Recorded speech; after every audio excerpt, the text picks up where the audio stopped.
Époque où les libertés intellectuelles et académiques sont de plus en plus contrôlées. Là où la violence dans l'université, la mort des étudiants, la réponse à la réclamation des étudiants, c'est seulement les balles. Nous avons la triste histoire de l'université de Lubumbashi.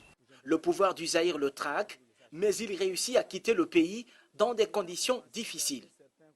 Ce pasteur méthodiste s'est engagé à la recherche de la paix dans le continent.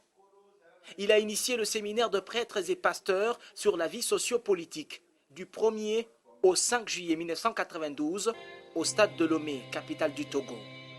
Le pasteur Daniel Mulunda a convoqué sous l'impulsion du président de la CETA, Desmond Tutu, le jubilé 2000 du 26 au 30 novembre à Lomé. La rencontre a été axée sur la justice restaurant la paix et la réconciliation dans le nouveau millénaire. Au Togo, quand rien ne marche, entre Gnassingbé Eyadema, président de la République, et son premier ministre Joseph Kokuko Figo, Edem Kodjo, à Goïbor, c'est finalement Daniel Mulunda qui joue la médiation pour remettre la paix et éviter la guerre civile au Togo. Cet homme des dieux a eu plusieurs rencontres avec les chefs d'État africains sur les problèmes qui déchirent le continent.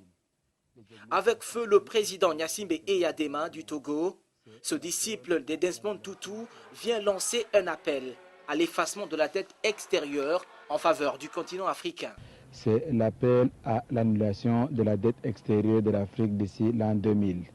Comme vous savez, dans la tradition hébraïque et surtout dans le livre de Lévitique chapitre 25, on se dit après les 50 ans, Dieu a fait appel à l'annulation de la dette, à la libération des esclaves. Et nous nous disons, nous allons vers l'an 2000, c'est la fin du siècle, il faudrait qu'on puisse annuler les dettes d'Afrique. Notre appel aux États, j'ai dit au chef de l'État, nous refusons qu'ils continuent à payer la dette. Nos partenaires en Europe et aux États-Unis demandent à leurs gouvernements respectifs d'annuler la dette. L'annulation de la dette